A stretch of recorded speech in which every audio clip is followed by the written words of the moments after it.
Bem-vindos a mais um episódio da Kind of Wise.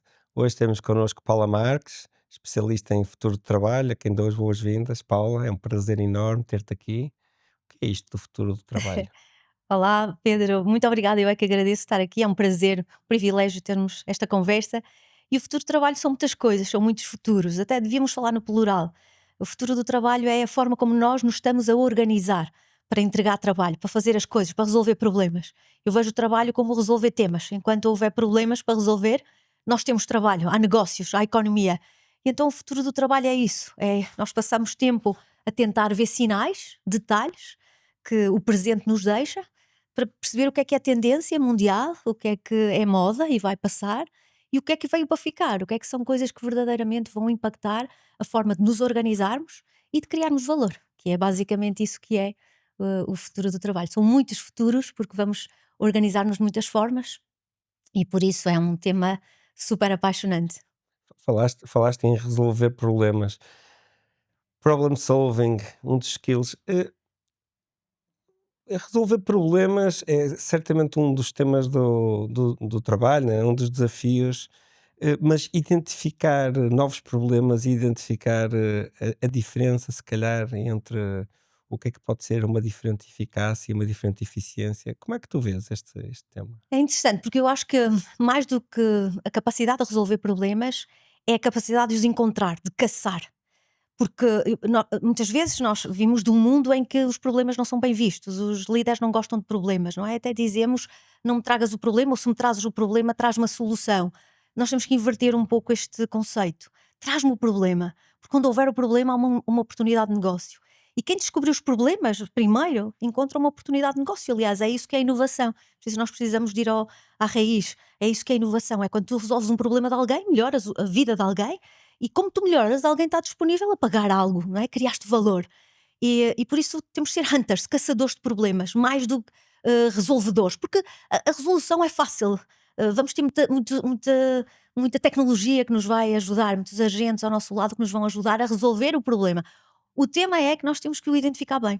Um dos grandes problemas pelos quais os seres humanos tomam más decisões é porque nós somos muito rápidos, somos pessoas de ação, queremos logo passar para a resolução do problema, temos esta noção de sermos eficientes e não investimos tempo em perceber que problema. Então somos ótimos a ter boas ideias para o problema errado. Não era este o problema, era outro. Então eu diria que o foco tem que ser mais em descobrir o problema, defini-lo bem e depois a resolução é mais fácil. É o contrário do que nos aconteceu até agora, que Hum, a nossa excitação estava na resposta e não no problema. Na nossa área, na área do marketing, hum, isso foi tratado há muito tempo com o tema do marketing miópia, não é? Portanto, estarmos a resolver soluções para o problema errado, que é o problema em que, não, que temos a miopia de não ter o contexto suficiente, de não subir suficiente para ver todo o contexto e perceber que outro tipo de problemas e que outro tipo de soluções é que podem existir. Paula, neste futuro do trabalho e em todos os âmbitos que tu trabalhaste em várias empresas, em business schools, nomeadamente na Porto Business School e agora na nova SBE, trabalhas com muitas empresas, escreveste um livro, estás a fazer a tese de um doutoramento, portanto, com muitos âmbitos diferentes e com tipos de pessoas diferentes. Em que concretamente é que se trabalha esta dimensão de estudar e tentar preparar? Porque, obviamente, há aqui uma dimensão mais, eu diria, mais conceptual e filosófica de Uhum. estudar, mas depois uma outra de eh, tirar daí takeaways de como é que nos podemos, como empresas e como pessoas, preparar. Em que é que se declina? É em skills? É em skills verticais? É em skills mais horizontais? É em transdisciplina, na mistura, no bridging destes skills? É em job definitions? Em que é? Em muitas áreas, muitas áreas.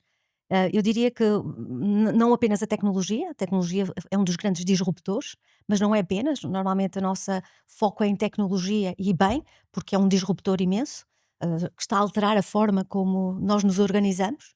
Hum, mas eu diria que há vários níveis. Há um nível mais macro, que eu diria que é o impacto, não é? Vem daquele conceito, nós criamos as ferramentas e as ferramentas criam-nos de volta, não é? do grande Culkin, o americano, que dizia "We shape our tools and our tools shape us back". Uhum. E o mesmo está a acontecer com a tecnologia, sempre nos mudou e está a mudar a forma como nós nos organizamos. A primeira é de uma forma sistémica.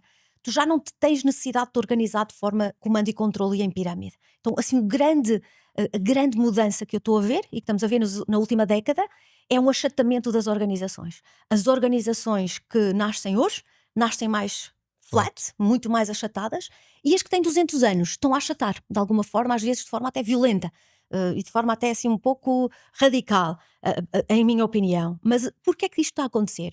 Porque a tecnologia trouxe uma disseminação grande do conhecimento. Foi quase como o Gutenberg há 500 anos. Mais gente tem acesso à informação. Disseminou o conhecimento. E tu não tens só o conhecimento no topo. Às vezes é onde está menos. Às vezes está onde as pessoas têm os dados, quem está em contacto com o cliente, quem vê as tendências acontecerem. E essas pessoas têm que ter capacidade de decisão, senão quando tu decidires, e se for o topo a decidir, já não é oportuno, já não é tempestivo. Então esta é a primeira questão que eu estou a ver, que é um grande achatamento, estamos todos mais próximos e a própria a natureza da liderança está a mudar, porque já não é a dinâmica de poder mudou. Quem tem poder é quem decide e já não se decide só um pequeno grupo de pessoas.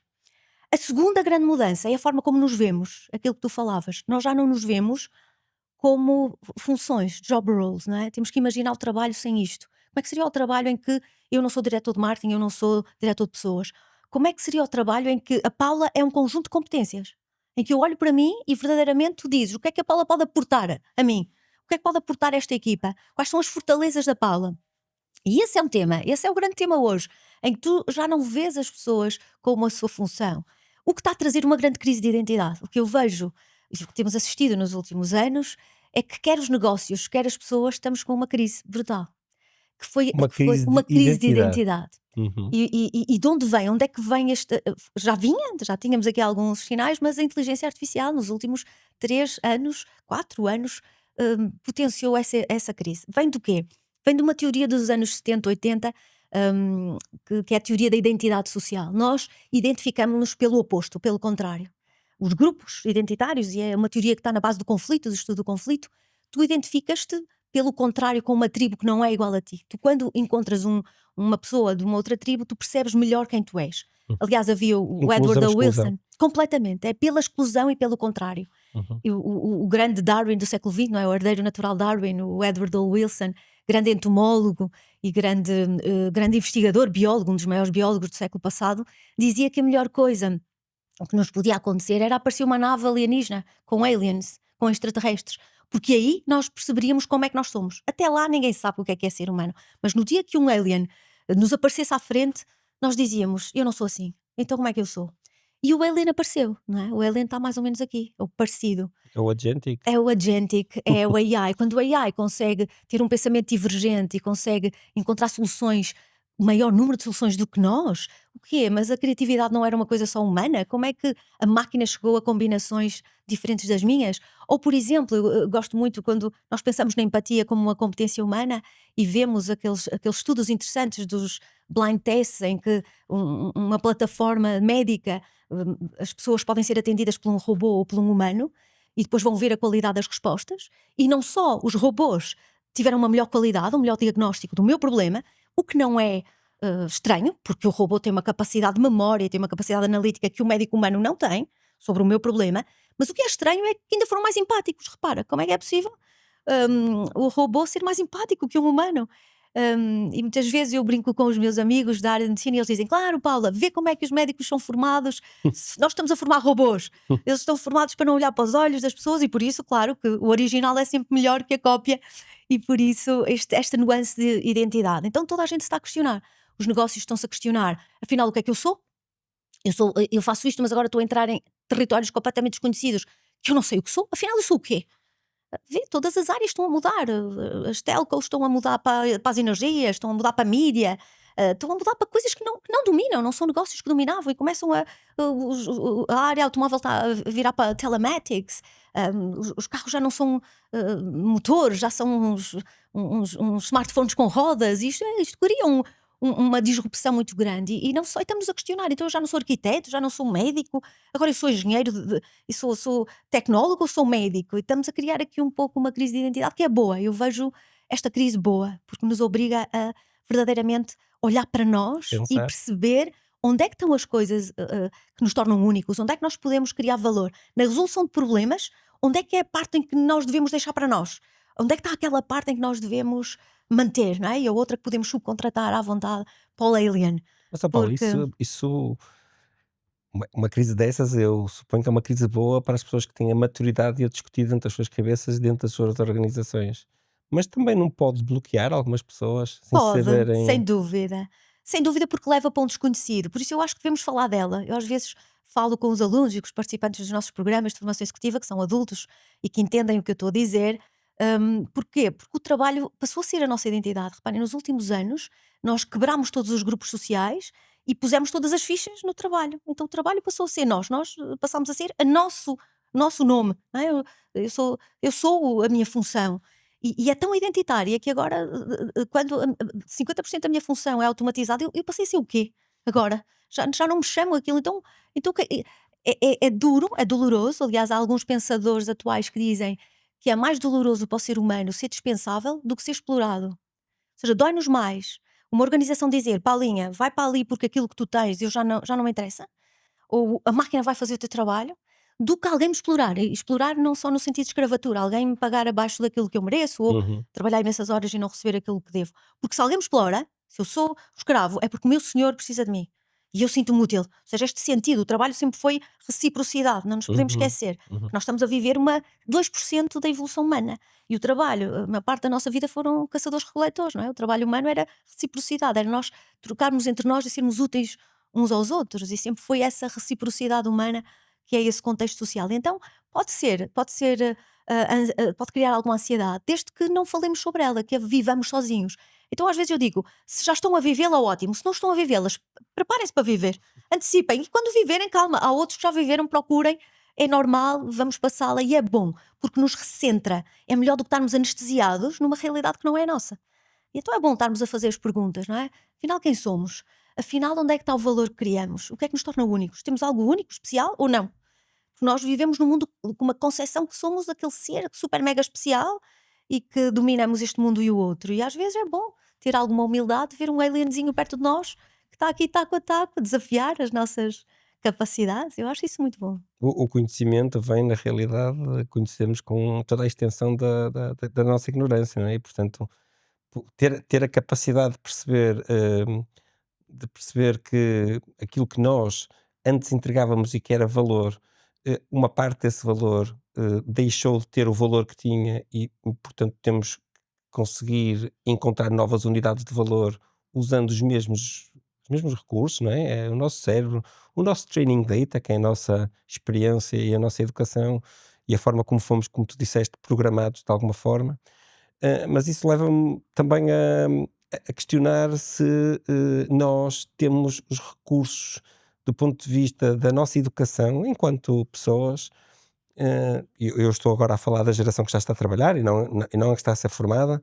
Se temos a capacidade e a possibilidade de fazer a evolução para novos skills que endereçam esse mesmo valor. Já vamos, se calhar, falar sobre eles, mas desses novos skills que já existiam antes, mas que agora passam a ter mais valor, porque tem que procurar outras formas complementares de continuar a acrescentar valor para as minhas pessoas, as nossas empresas, as nossas vidas, não é? Para todos. Sem dúvida que temos. Nós temos uma característica que se chama neotenia. O ser humano é o único ser na natureza que não nasce acabado ou com 90 e tal por cento de acabamento. A maior parte dos animaizinhos, uma bactéria, por exemplo, já nasce com todo o código Programado. programada, já sabe o que é que tem que fazer, ninguém lhe precisa ensinar.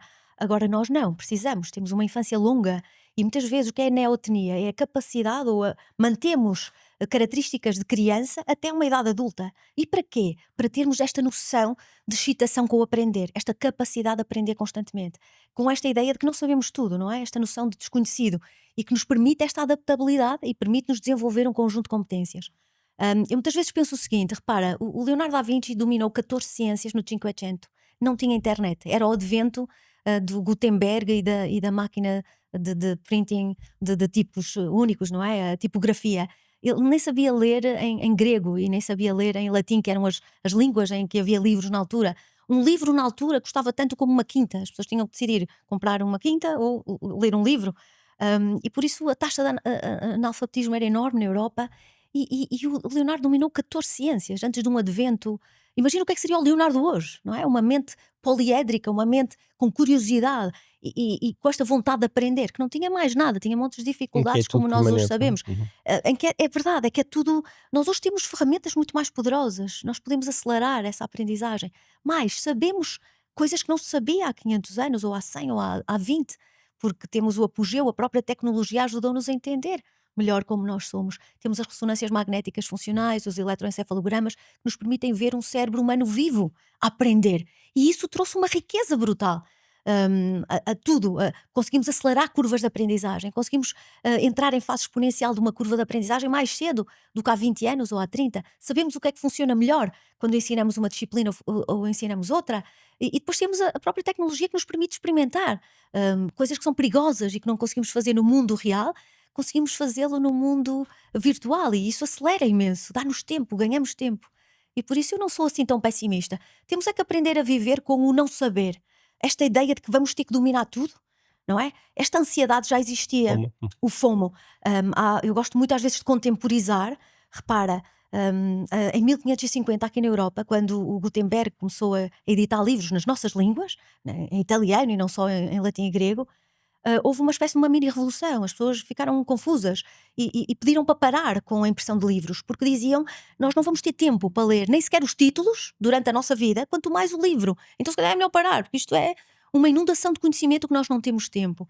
E há um famoso peça de teatro, hum, do Marlowe, que é contemporâneo do Shakespeare, que é o Doutor Fausto, que na altura é super conhecido, não é? Que é alguém, um médico alemão, que faz um pacto com o diabo. Para quê?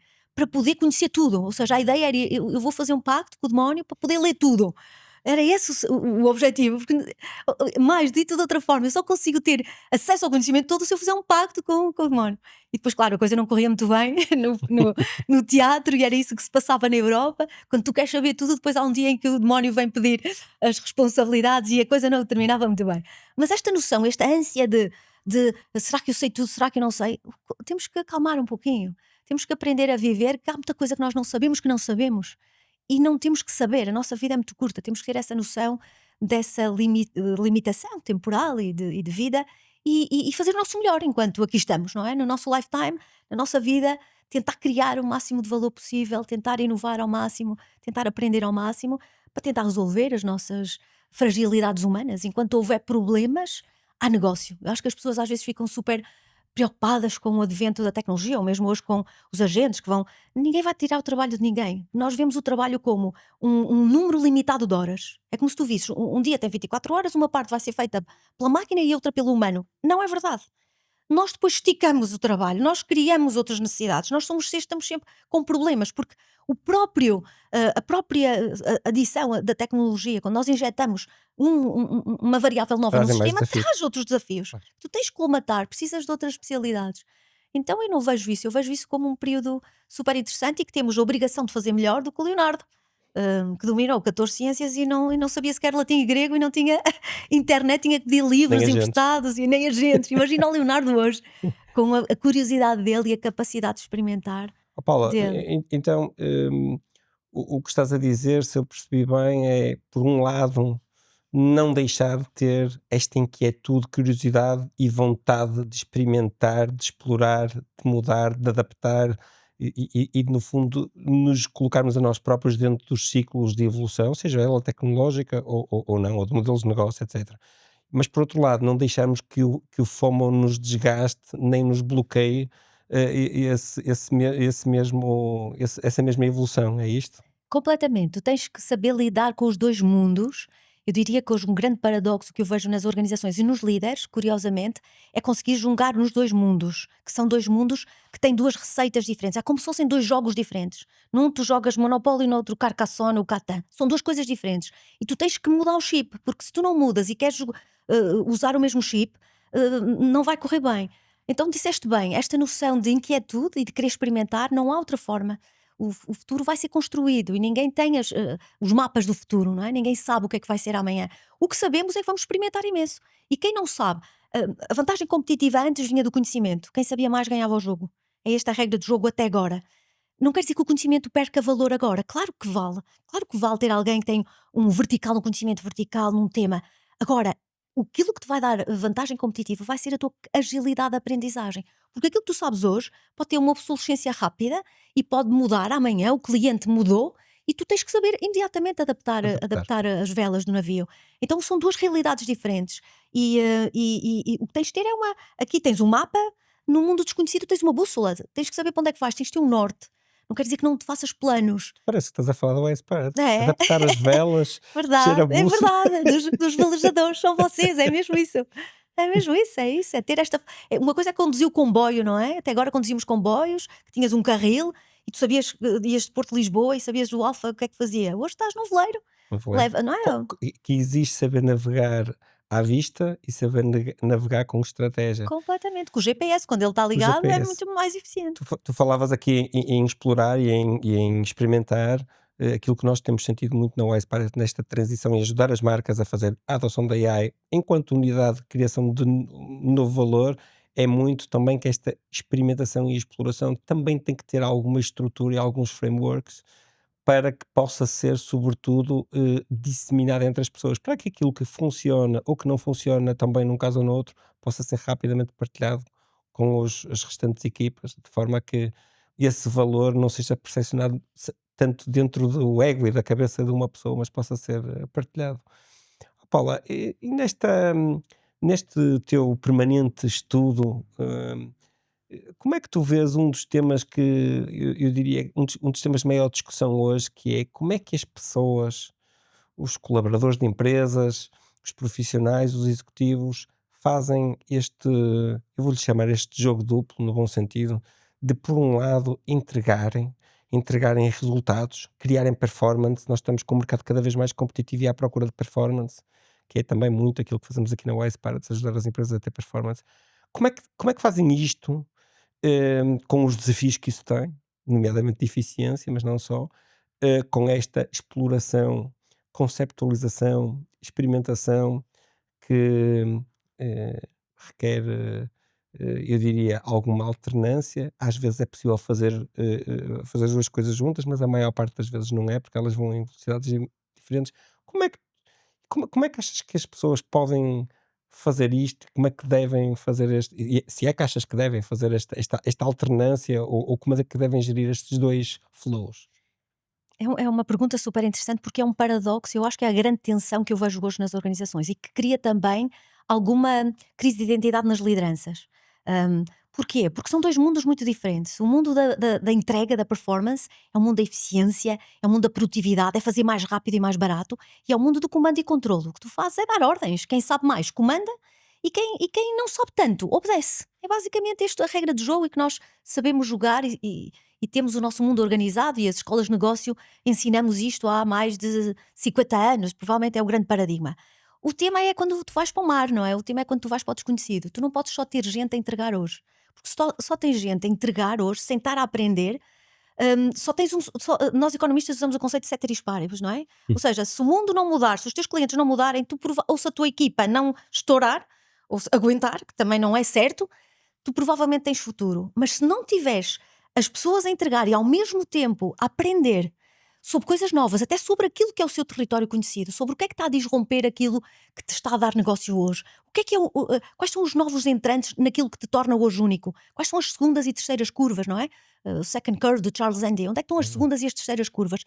A maior parte dos líderes não as vê, porque está tão focado na entrega imediata que não vê a segunda, a terceira e a quarta. Hoje, provavelmente, a nossa geração vai viver muito mais curvas do que os nossos antepassados, e isso é que é ter este discernimento de vez em quando parares para fazer as perguntas que são difíceis, que é: olha, o que é que me vai matar amanhã? Quais são as áreas que estão a desromper aquilo que eu estou a fazer hoje? Quanto mais tempo eu tenho deste negócio, que é duro, é voltar a começar uma curva, Mas é e que é, essencial para a mas preparação do médio e longo prazo, é não é? essencial para médio e longo prazo. Então eu diria que nós temos que, se nós fechamos os olhos e pensamos que o trabalho é só entregar, temos um problema. Se calhar temos que mudar o conceito do que é trabalho. Temos que inventar uma palavra nova. Há uns dias falava com antropólogos e os semioticistas são ótimos, gosto muito de antropologia eles criam muito esta noção, tu precisas de palavras novas para entender o novo. E se o trabalho já não é aquilo que nós imaginamos, não é? O trabalho que nós temos na nossa mente é os tempos modernos de Charles Chaplin, não é?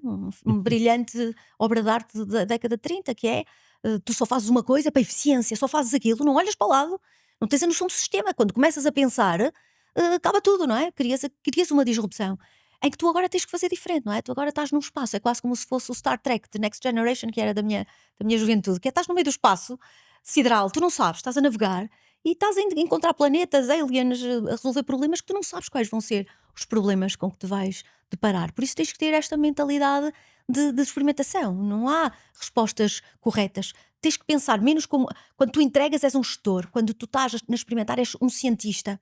E é esse shift de mentalidade que eu acho que é mais um tema menos ferramenta e mais mentalidade. Nós já temos muitas ferramentas para várias gerações, precisamos de pensar diferente. Quando tu mudas de um mundo para o outro, tens que pensar que é difícil, porque no mesmo dia tu tens que entregar e tens que reservar algum tempo para te questionar. E tens que reservar algum tempo para ver o que é que pode ser o dia da manhã, o que é que pode ser a tua empresa amanhã. Tens que pensar futuro, não é? Que é uma coisa que é difícil de fazer enquanto estamos a entregar o micro, Ó o ó dia a ó dia. ó Paula, e além disso, incorpora aí, uma subfunção que nós podemos pensar que as pessoas sabem fazer, mas podem não saber fazer. Porque vamos partir do princípio que os cientistas foram preparados para ser cientistas e os gestores, que também não é bem assim, mas e os gestores preparados para ser gestores. O que tu estás a dizer é que todos os gestores e todos os executivos têm que também ser um bocadinho cientistas na sua função para poderem garantir esta transição da melhor forma, Completamente. não é? Será Completamente. que eles sabem ser Não cientistas? sabem. Ser cientista é um algoritmo, é uma receita diferente do que ser gestor. Ser cientista implica não ter certezas. O gestor tem imensas certezas, temos que ter algumas certezas para entregar. Não podes estar constantemente a questionar as tuas hipóteses. Mas ser gestor é no mundo conhecido. O que eu diria que é o grande tema é tu perceberes em que contexto é que estás. Se tu não identificas o contexto e usas um jogo diferente, corres riscos. Mas quando tu estás no território conhecido, continua a ser gestor, é ótimo. Usas os business model canvas, usas as ferramentas que tens que funcionam no conhecido. Quando tu vais para o mar, quando vais para o mundo líquido do Bauman, não é? O Zygmunt Bauman trouxe-nos esta noção de liquidity. O mundo não é sólido, o mundo é líquido. Quando tu estás num contexto líquido, esquece o conhecimento, esquece o que tu sabes por um momento. Faz hipóteses, testa hipóteses. Aliás, há um grupo de investigadores da Harvard que diz: no território desconhecido, a tua estratégia devia ser um conjunto de hipóteses que tu estás constantemente a testar e a ajustar. Hum, Testas, ajustas, testas, ajustas. E o que é que vai acontecer no mundo desconhecido? Vais errar imenso. Vais fazer erros de experimentação e vais aprender com os erros, o que é ótimo. Porquê? Porque nós fomos programados para aprender através dos erros, das asneiras que fazemos. Cada vez que erramos, o nosso cérebro reconfigura para evitar cometer aquele erro. E isso é brutal para as empresas. Quem tiver a entrar mais no desconhecido e a experimentar hipóteses, ganha o jogo. Enquanto que os outros só estamos aqui no curto prazo a usar as regras do jogo hoje. Então, a mentalidade cientista é muito diferente do gestor, principalmente nesta componente do erro. Nós temos que lidar com o erro de uma forma um pouco diferente daquela que estamos habitualmente habituados a lidar, que é, normalmente, quando tu erras no território conhecido, foi por distração, por negligência, não devias fazer uma coisa e fizeste, ou devias ter estado horas num local e não tiveste. Agora, quando tu vais para o mar, a probabilidade de errar é imensa. Tu não claro, sabes o que é que o cientista não sabe, não tens tem é que incerto. hipóteses. Uhum. Completamente. O que tu estavas a descrever fez-me lembrar imediatamente o símbolo do infinito que normalmente é utilizado, tanto o duplo loop, que Uhum. normalmente é utilizado para definir a função de DevOps, não é? Que é um pouco aquilo que estavas a referir, não é? Portanto, é alguém que está a fazer desenvolvimento e entra na parte científica, mas depois vai fazer a declinação para a operação e na declinação para a operação vai tentar transformar, colocar aquela realidade testada Completamente. dentro de uma realidade do âmbito mais de negócio e perceber se tem as dimensões de negócio ou não, e se não tiver tem que voltar para outro loop. Este duplo Completamente. loop é o que penso que estás a Completamente. É sugerir. isso Obviamente isto mesmo. é metafórico, mas que estás a sugerir que é aquilo que temos que fazer, pelo menos este loop cientista, há algum tempo, Há algum algum do tempo. nosso tempo. Algum do nosso tempo. E quando falamos em futuro do trabalho, deixa-me. Há pouco queria fazer esta pergunta, mas a conversa foi por outro sentido também muito interessante e ficou por fazer. E fiquei curioso. Este futuro do trabalho tem mais. Certamente terá mais, mas tem só a ver com skills e necessidades do negócio, problemas por resolver no negócio. ou também tem a ver com a nossa vida pessoal, com o que nós somos enquanto pessoas, com a transformação de nós enquanto pessoas? Se é que há fronteiras e estas fronteiras, como é que tu vês isto? É super interessante porque o trabalho rompeu nas últimas décadas, o trabalho assumiu uma função social que não tinha. No passado, trabalhávamos para sustentar uma casa, porque precisávamos de recursos, mas como nós somos seres sociais e desligamos alguns dos contextos sociais, nós passámos a colocar no trabalho todas as nossas exigências. Por exemplo, a exigência de purpose, de propósito. Nós íamos à igreja e tínhamos a religião e uma parte espiritual que nos supria essa necessidade de meaning. Eu estou aqui para quê? Hoje nós queremos que o trabalho nos dê isso.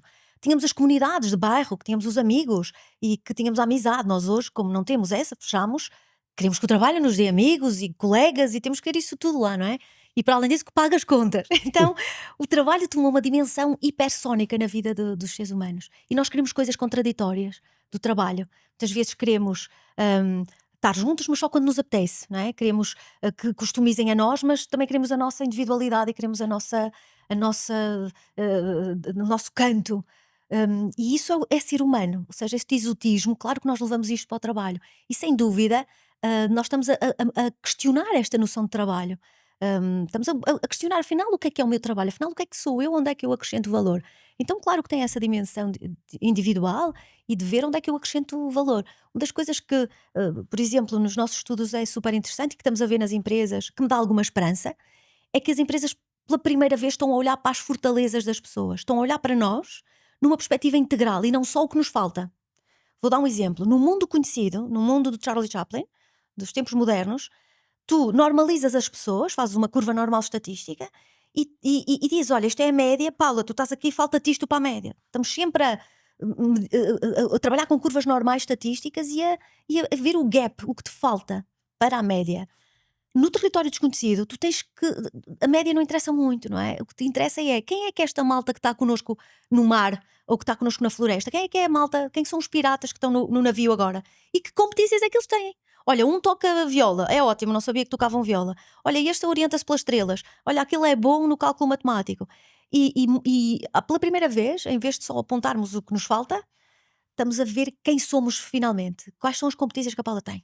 E isso é muito positivo, porque também me leva a satisfação pessoal. Eu começo a trabalhar em áreas, na minha organização, em que eu sinto que acrescento valor, porque tem a ver com as minhas características e as áreas onde eu tenho fortalezas em que eu posso somar à equipa. Então eu vejo as coisas são muito blurred, não há uma grande diferença, não é? E estão muito juntas. Aliás, quando os historiadores do trabalho dizem muito isso, cuidado com esta ideia de que os robôs vão fazer o trabalho todo por nós, não é? Na década de 60 já se previa isso. A Time, em 66, fez uma manchete da Futurist que previa que no ano 2000 ninguém ia trabalhar, íamos todos ser ricos, pelo menos nos Estados Unidos, seria assim, e os robôs iam fazer a maior parte do trabalho. E 2 anos antes, a Rand Corporation previu uma coisa ainda mais sui generis, que era os que não tínhamos dinheiro para robôs, tipo nós portugueses, provavelmente, teríamos macacos a fazer o trabalho algoritmizável, o trabalho que era rotina. Por isso também não íamos fazer muito, porque haveria símios altamente treinados, imagina, empreendedores de símios, a criar macacos para fazer coisas como as tarefas de casa ou a minha preferida, conduzir-nos, não é? Serem chofeurs, motoristas. E por isso nós somos péssimos a antever e a ver imagens, porque, aliás, quem melhor previu o futuro do trabalho são os escritores de ficção científica. Acho que devemos ler Aldous Huxley, Orwell, Fahrenheit, devemos ler estas peças que realmente nos mostram o que estamos a viver hoje, esta dicotomia. E por isso o trabalho, os historiadores do trabalho que dizem é uma coisa interessante. Cuidado com isso, porque nós trabalhamos por dois motivos. Porque precisamos, porque sempre precisamos trabalhar ou para recolher e comer, ou para a agricultura, precisamos para sobreviver. E segundo, porque gostamos. Porque o trabalho faz-nos sentir úteis. O trabalho é uma forma de resolver problemas de alguém e isso dá-nos um prazer brutal, Você também, não é? muito importante. O tema de propósito.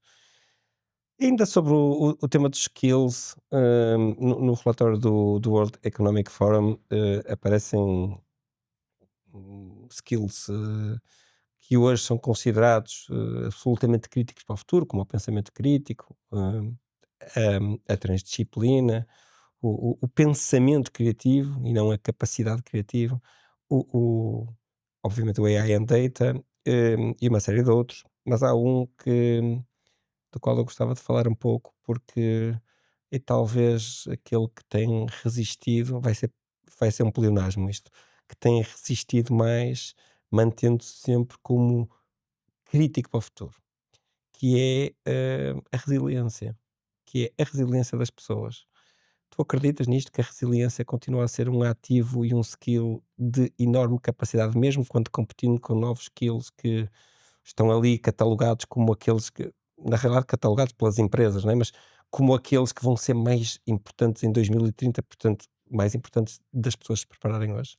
Sem dúvida, eu somo algo ao skill, a resiliência, que é a nossa capacidade de nos levantarmos, não é? Como aqueles bonequinhos sempre em pé, quando levam uma pancada, levantam-se. Eu somo mais do que a resiliência. Ser resiliente não é suficiente. Tens que ser antifrágil. Não é? O conceito Nassim Taleb. Quando levas pancada, quando te levantas, tens de te levantar melhor. Senão, para que é que foi pancada? Estás sempre a levar pancadas e ficas igual. Então, este conceito de organizações antifrágeis ou indivíduos antifrágeis, que na verdade prosperam com o caos, procuram o caos, porque o caos e a incerteza, a disrupção tornam-os melhores, tornam-os mais fortes. Nesta perspectiva de, olha, vou aproveitar esta onda para aprender, para testar e para evoluir um pouco mais. Hum, duas notas sobre a resiliência. A resiliência não é tão só individual, a resiliência é coletiva. Nós somos resilientes porque a nossa grupeta nos faz ser resilientes. Então, isto é algo super importante para as organizações. Eu não sou resiliente porque não me apetece. É porque o ambiente, muitas vezes, o contexto em que eu estou, não me permite ser resiliente. Há uns anos em Israel fizeram um estudo interessante, os bebés nasciam já estressados. Não é que é possível um bebé nascer estressado se ainda não veio ao planeta Terra? E quem estava estressado eram as mães, porque muitas delas eram mães solteiras, não tinham apoio, rede de apoio. Então, a forma de diminuir o stress do bebê à nascença é arranjar uma rede de apoio social, comunitária, de bairro às mães. E a mesma coisa nos dias de hoje. Esta revolução tecnológica apanhou-nos num mau momento. Estamos muito sozinhos. Somos ilhas hiperconectadas. E para sermos resilientes precisamos estar mais juntos. Precisamos sair do nosso sítio. Não é? O século da solidão, a Norina Hertz, grande Uhum, economista, estamos sozinhos. Ela ficou admirada como é que nós latinos também estamos sozinhos. Estudou Portugal, Espanha, Grécia e disse: eu pensei que isto era um problema do Norte, um problema do Japão. Não, isto é um problema global. mundo. Estamos muito entrincheirados no nosso eu, e a resiliência precisa do nós. Nós precisamos estar junto a outros piratas para conseguir levar a tempestade. Este é um tema, e associado à resiliência, eu somava um outro que o World Economic Forum não o diz de forma Pessoal. literal, mas é mais pessoal, que é aquilo que se chama a capacidade de tolerar a frustração. Aliás, o termo científico até é o frustration tolerance. Porquê? Aliás, é uma competência brutal. Tu não consegues sobreviver neste mundo desconhecido se não tiveres capacidade de viver no caos, de levares pancada, de não saberes, de estares a ser derrubado, de começares uma curva de aprendizagem e de te sentires uma pessoa idiota, de te sentires uma pessoa. Eu não nasci para isto, eu não vou aprender nunca isto. Se tu não consegues lidar com a frustração de não saber, tu não aprendes. Aliás, um dos grandes aceleradores da aprendizagem é a capacidade de frustração. Uma criança que se frustra bem, que se frustra, que lida bem com a frustração, aprende rápido. E um adulto, a mesma coisa. Então a frustração hoje é uma competência, muitos países elegeram como a competência número um. Dizem o seguinte: eu não sei o que é que os nossos filhos vão fazer no futuro, sei que se vão frustrar imenso. Porque vão entrar em curvas de aprendizagem novas, vão sentir uns patinhos feios no início. E se não tiverem capacidade para liderar com essa frustração, vão bloquear.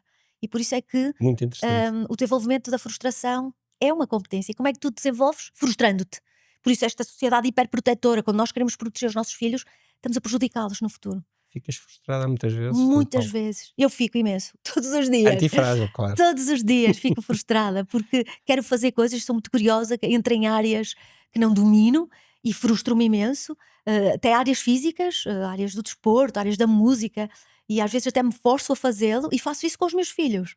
Curiosamente, acho que o próprio ensino atual não frustra suficientemente as crianças e por isso, por exemplo, nós optámos por eles aprenderem um instrumento musical e vários desportos, e para eles perceberem que não são bons logo à partida. Ninguém domina um instrumento imediatamente. E para eles perceberem que há um caminho, não é? Se uma criança dominar isso na idade até à adolescência, our job is done. Nosso trabalho está feito enquanto pais. Porque temos crianças que lidam bem com este mundo, que não vão desesperar. Por isso, a resiliência, soma esta dimensão coletiva, que às vezes nós achamos que o indivíduo não é resiliente porque não lhe apetece, não? É porque a tribo não permite, ou o sistema não está a permitir. E individualmente, a frustração. Acho que é uma competência, às vezes negligenciada, não é muito falada, mas alguns países, curiosamente, elegeram-no como a competência número um a desenvolver desde crianças. É, aliás, há pensadores que dizem que as escolas de futuro devem ser sítios para a criança fazer testes e não passar, chumbar. É para aprender em ambiente tranquilo, em ambiente protegido, a sensação de ter um resultado De não não ter desejado, sucesso não ter e de sucesso. saber superar-se e de saber, Completamente, ser, antifrágil, não é? completamente. Muito bem, Paula. Gostávamos de saber agora, um pouco sobre ti, sobre a tua vida no teu domínio mais recatado, mais pessoal. Uhum.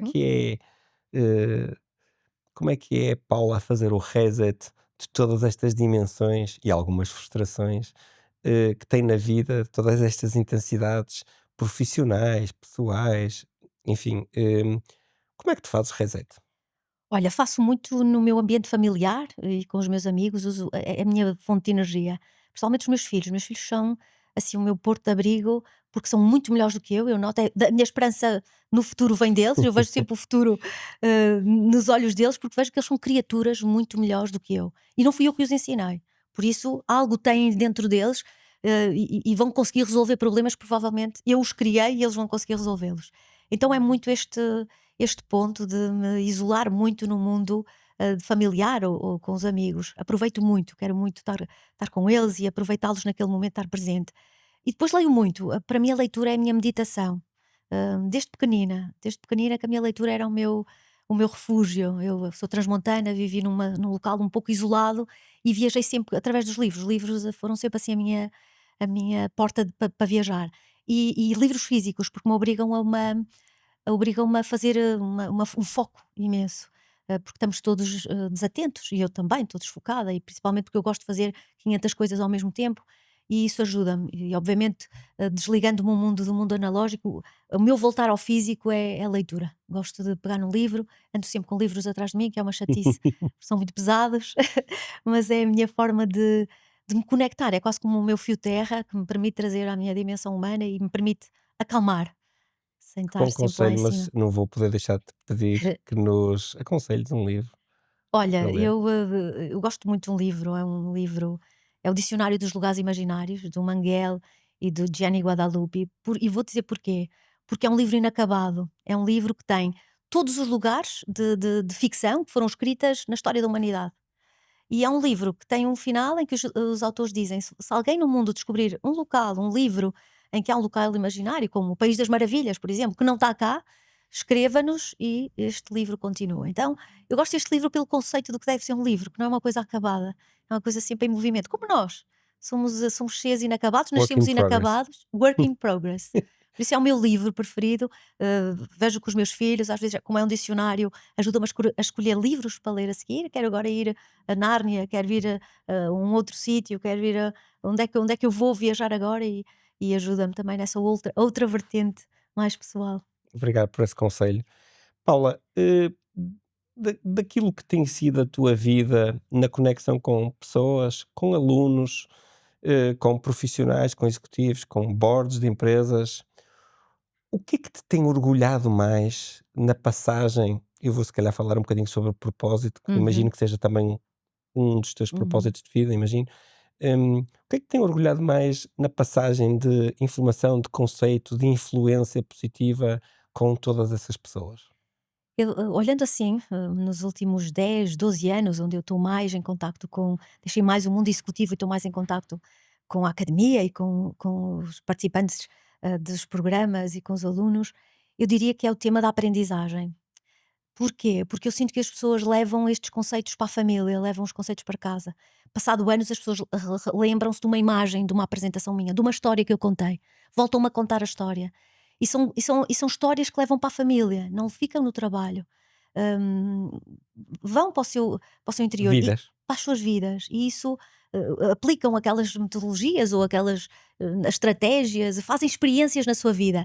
Olha, quase como Curioso. o impacto que o Kaizen teve na década de 80, não é? Uhum. Que teve um impacto brutal no aumento da produtividade. deveu só ao facto das pessoas irem para casa arrumar a gaveta das meias e a arrumar a garagem, porque aquilo fazia sentido, não era só na fábrica que fazia sentido ter tudo arrumadinho, também fazia sentido em casa. Então eu fico feliz quando alguém me fala de, ou me vem perguntar coisas, não do trabalho, mas da família ou do amigo. Paula, como é que eu posso fazer? Ajude-me aqui com o meu filho que tem este tema. O que é que eu acho? Às vezes não tem solução, não tem resposta, mas pergunta muitas vezes: então, meu filho vai ser o quê? Para onde é que eu encaminho? A Paula pode falar com a minha filha? Isso dá-me um certo Prazer. prazer e dá-me uma. Fico feliz porque vejo que realmente o conhecimento que as pessoas pegaram fez tanto sentido que elas levaram para a sua parte mais íntima, que é onde nós só levamos as coisas que são verdadeiramente importantes para Exclusivas e de nós, não maior é? valor. Muito bem. Exato. Estamos a aproximar-nos aqui do fim do nosso podcast e, Paula, gostava de te perguntar se tu estivesses em 2030 e fosses a Paula de 2030 e olhasses para trás, para esta Paula uns anos antes, o que é que tu lhe querias dizer? O que é que tu querias aconselhar? O que é que tu querias ter atingido? Olha, é difícil, eu sou, primeiro eu gostava de dizer, estar presente, acho que a presença é hoje o meu maior desafio. Estar presente, não estejas ausente, estar presente com os teus filhos, com a tua família, com os teus amigos. Não gostava de olhar para trás e ver que estive ausente, ou seja, começava por aí, pela presença. E sentir que foi presente. Quando achas que não estás presente, volta a ligar o tema. Por isso eu diria que era a primeira. Depois eu gostava de sentir assim um bocadinho de embaraço, vergonha, se calhar vergonha não era a palavra correta, se calhar mais embaraço sobre aquilo que eu era hoje. Ouvindo este podcast, em 2030, dizia: olha como é que a Paula pensava." Sensação de É meio evolução, é isso? estranho, exatamente. Ao contrário de dizer: "Oh my God, estou super orgulhosa daquilo que eu escrevi", eu tenho vergonha daquilo que escrevi há 10 anos, tenho vergonha de alguns artigos que eu escrevi, vergonha não no mau Sim, sentido, sim, sim. No tenho um sentido de certo evolução, embaraço, não é? assim: "Olha que ridículo aquele ponto, quer dizer que eu estou diferente e vejo as coisas de forma diferente." Gostava de sentir esse desconfortozinho bom. E depois gostava de não ter, atingido tudo. Eu sou muito eu gosto Work muito in de progress outra work in vez. progress e gostava, Uhum. não é, há uma peça famosa do Oscar Wilde em que à altura uma personagem diz: "Quando os deuses te querem castigar, realizam os teus sonhos." E eu gostava dos meus sonhos não estarem todos realizados em 2030, que ainda tivesse muitos por realizar e sentisse aquela necessidade de me levantar de manhã e com vontade de entrar no desconhecido outra vez, sem ter aquela noção de cheguei ao topo. Acho que se chegasse aí e olhasse para trás, dizia: Paula, calma, vai devagar, há mais caminho." Mas eu diria que esta noção, às vezes, do estar presente, não é? Lembro-me muito do Alan Watts, aquela palestra que ele deu para os alunos, que ele dizia: "What if life is not a journey?" E se a tua vida não é um caminho? E se a vida era uma música que tu devias ter cantado e dançado enquanto a música estava a tocar e não dançaste? Tinha às vezes um bocado o receio de estar tão obcecada com o objetivo ou com o sonho que me esqueci de dançar, ou que me esqueci de estar presente, ou me esqueci de cantar. Às vezes relembro-me muito disso, às vezes faço um reset e pensa qual é a música que está a tocar, toca a dançar, toca a cantar, porque provavelmente faz parte do caminho e é mais importante o caminho Do que o destino. do que o destino. Então, se calhar era isso. Se a Paulinha calma, ou seja, estão sôfrega a querer fazer tudo. Calma, calma, ainda tens mais anos. Gostava de olhar para mim e dizer à Paula de 2026 para ir com calma que ainda tinha muitos anos, para não fazer tudo à pressa, e acho que era isso. Eu agora que te conhecemos um bocadinho melhor, Paula, acho que não vais ter o risco de ter a frustração em 2030 de não ter desafios para o Não ter. futuro. Acho que não vais. Podes ter Que outras bom. frustrações, aquelas positivas, mas certamente não vai ser essa. Olha, foi muito bom este momento, esta conversa. Gostei muito, e obrigado Eu por teres também. vindo. Obrigada. Muito obrigada por me terem convidado. Foi um privilégio estarmos a ter É um esta prazer. conversa hoje. Obrigada.